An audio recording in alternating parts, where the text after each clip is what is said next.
Baik, kami dari kelompok 4 akan mempresentasikan materi dari iteratif model.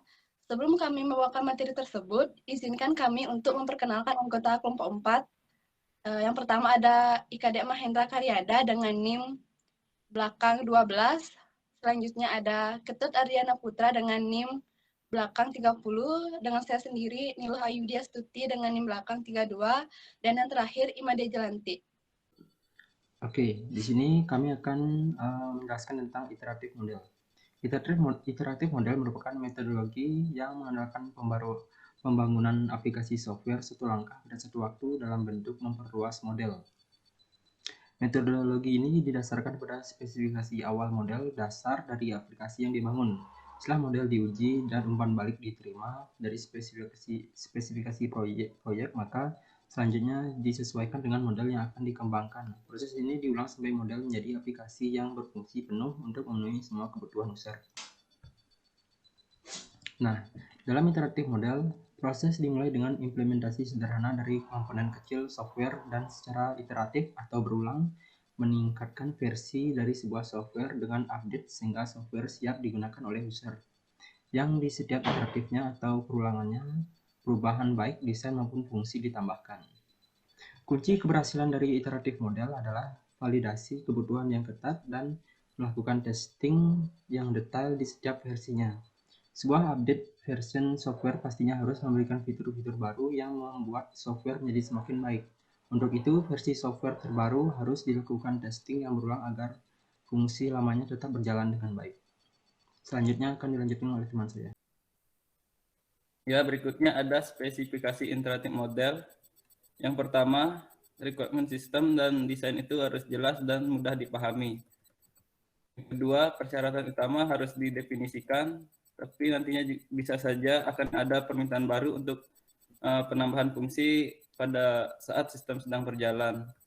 Yang ketiga, teknologi yang sedang digunakan dalam pengembangan software bisa diganti apabila ada teknologi baru yang lebih bagus. Dan yang terakhir, mungkin di masa yang akan datang ada beberapa fitur yang berubah atau membutuhkan perubahan sesuai dengan kebutuhan saat itu. Selanjutnya ada tipe-tipe interaktif model. Yang pertama ada spiral model, yang kedua ada component based development model, dan yang ketiga ada win-win spiral model. Ya, kita jelaskan dari spiral model dulu. Spiral model dikembangkan dari sifat interaktif prototyping model dan sifat linear waterfall model. Spiral model ini merupakan model yang ideal bagi software yang memiliki berbagai macam jenis.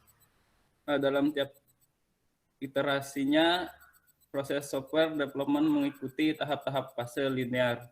Dan dalam akhir tiap fasenya, user mengevaluasi software tersebut dan memberikan feedback. Proses iterasi berlangsung terus dalam pengembangan software tersebut. Kedua, ada win-win spiral model. Dalam win-win spiral model, yang merupakan ekstensi dari spiral model, tim pengembang dan pelanggan akan melakukan diskusi dan negosiasi terhadap requirement-nya.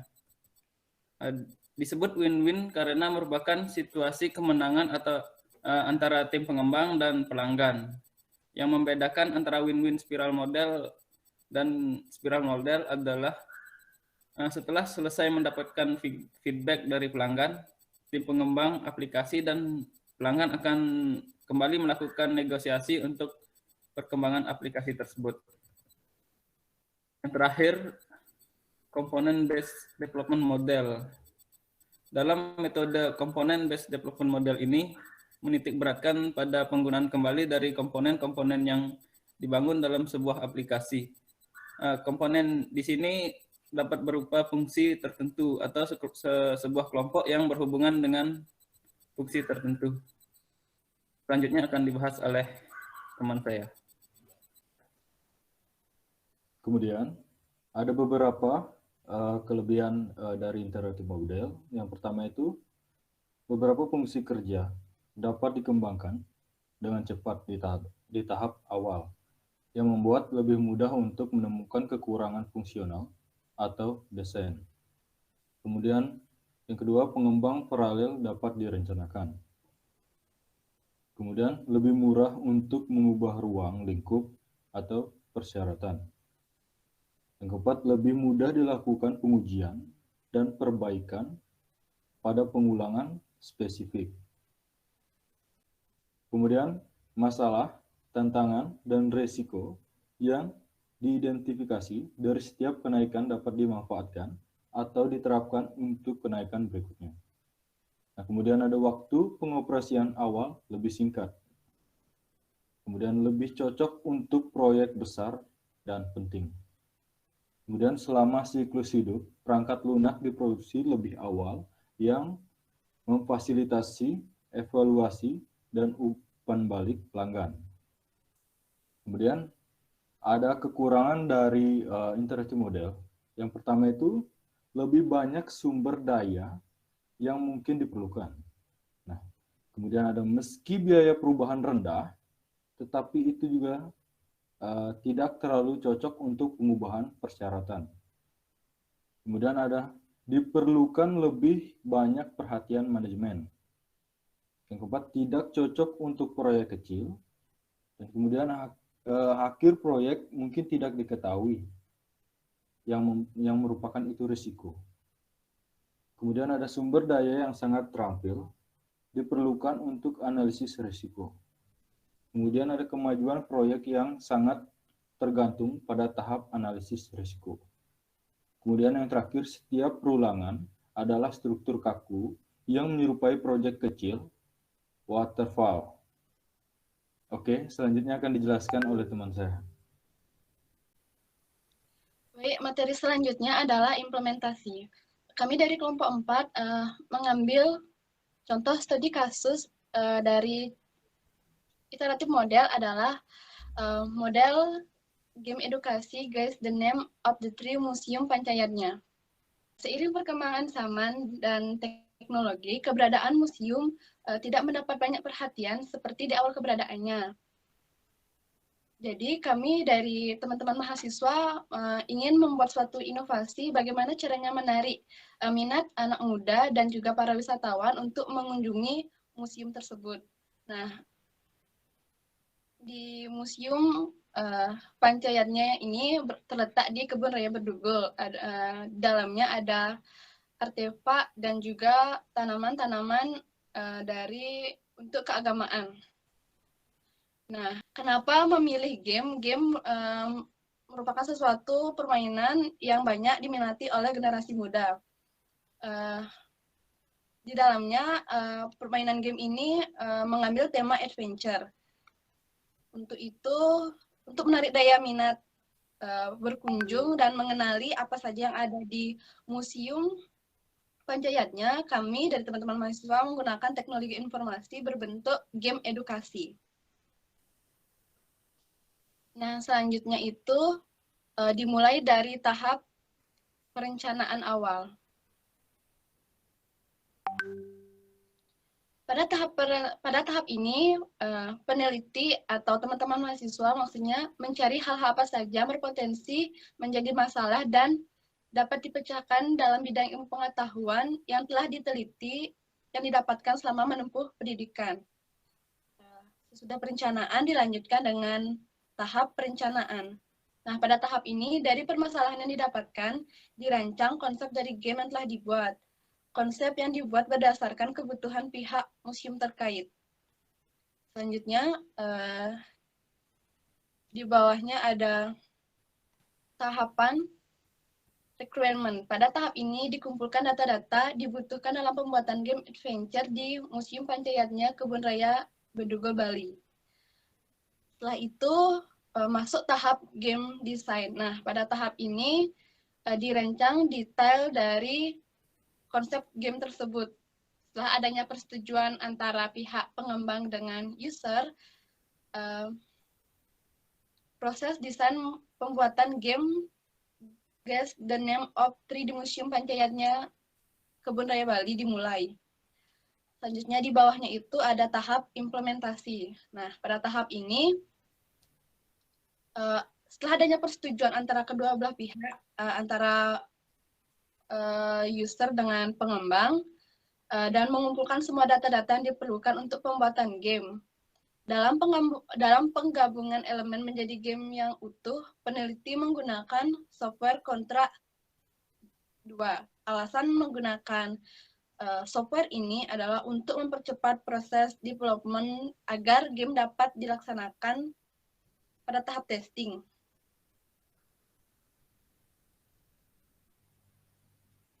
Yang selanjutnya di tahap testing digunakan beberapa metode testing, itu seperti metode pengujian untuk mengetahui hasil akhir dari game yang telah dibuat. Jika game layak akan didistribusikan, namun jika tidak layak akan dibuat ulang kembali sehingga memenuhi target dan diinginkan oleh pihak museum. Setelah testing ada tahapan evaluasi.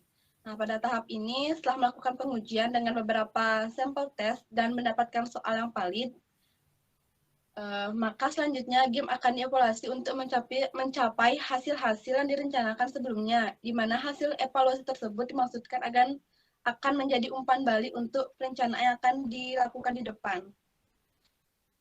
Setelah semua tahapan tersebut dilakukan, dan tahap yang terakhir adalah development atau pengembangan. Setelah tahapan evaluasi selesai, perlu adanya development atau pengembangan. Pada tahap ini dilakukan tahapan seperti marketing, maintenance atau pemeliharaan, dan segala proses yang dibutuhkan untuk meningkatkan aplikasi, serta memperkenalkan game sesuai dengan kebutuhan yang ada. Selanjutnya ada use case diagram interaksi pemain dengan sistem game. Model interaksi pemain dengan sistem game disajikan pada use case diagram. Terdapat aktor pengunjung atau pemain game yang dapat memulai permainan, menjawab kuis, dan menjawab kuis tersebut. Nah, yang selanjutnya adalah model database.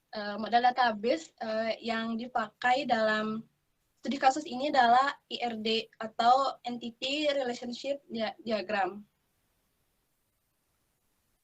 Pada gambar yang telah ditampilkan ada 3 entitas maksudnya, yaitu yang pertama entitas pengunjung, yang kedua entitas petualangan, dan entitas tebak pohon. Nah, pada pengunjung itu ada ID nomor HP, alamat, ID nama, ID nomor pelanggan, dan ID jenis kelamin. Sedangkan pada entitas petualangan ada ID nama, skor, dan ID informasi.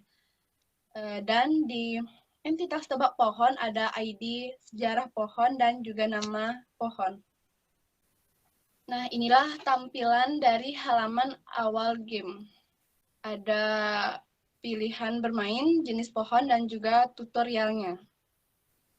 Halaman selanjutnya adalah tampilan halaman bermain.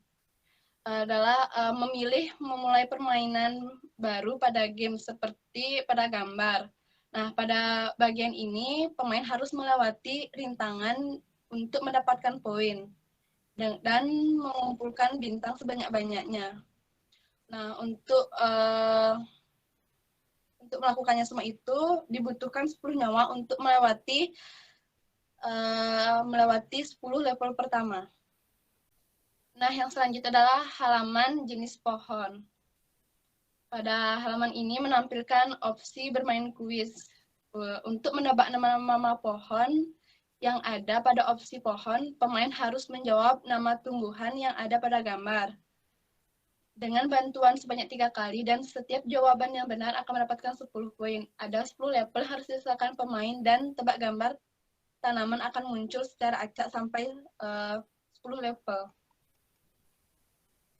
Halaman tutorial. Nah, pada halaman ini menampilkan tutorial cara bermain game. Tanda panah atas untuk melompat, tanda panah kiri untuk jalan, tanda panah yang kanan untuk jalan ke kanan, bintang sebagai koin atau skor yang harus dikumpulkan sebanyak-banyaknya oleh pemain, dan tanda centang menandakan berhasilnya menjawab soal, dan tanda silang menandakan ulangi atau game over. Nah, halaman pemilihan level.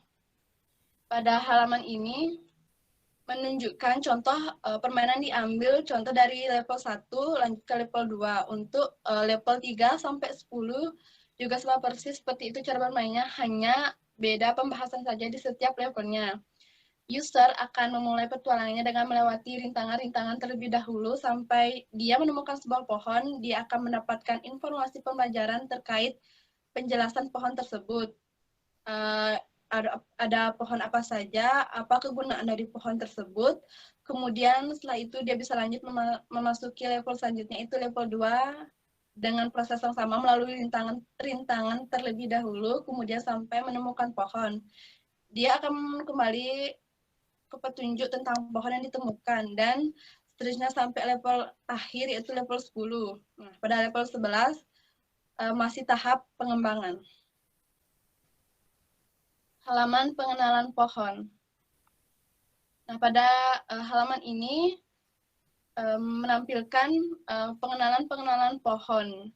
Jenis pohon akan bisa ditebak apabila seorang player berhasil menyelesaikan tantangannya dalam berpetualangan mencari informasi pohon-pohon yang ada di museum. Setelah berhasil menyelesaikan tantangan tersebut, maka pemain akan menemukan tantangan baru, itu quiz. Gunanya untuk menguji kemampuan belajar dari pengetahuan yang didapat. Setelah bermain game, soal-soal tersebut dibuat secara acak sehingga tidak membosankan semua soal yang keluar. Itu selanjutnya halaman info pohon. Nah, pada halaman ini pemain akan menemukan tumbuhan pohon atau bunga yang harus disentuh menggunakan karakter pemain yang untuk mendapatkan info dari pohon tersebut. Untuk dapat lanjut ke level selanjutnya. Halaman yang selanjutnya adalah halaman menyelesaikan semua level. Pada halaman ini, ketika pemain berhasil menyelesaikan 10 level yang ada pada opsi bermain, skor akhir permainan ditampilkan pada pojok kanan atas bidang permainan. Seperti yang pada digambar. Nah, sekian materi yang kami bawakan dari kelompok 4. Apabila ada kesalahan, mohon dimaafkan. Dan apabila teman-teman ingin mengajukan pertanyaan, bisa diajukan di sesi tanya-jawab. Sekian dari kami, dan terima kasih.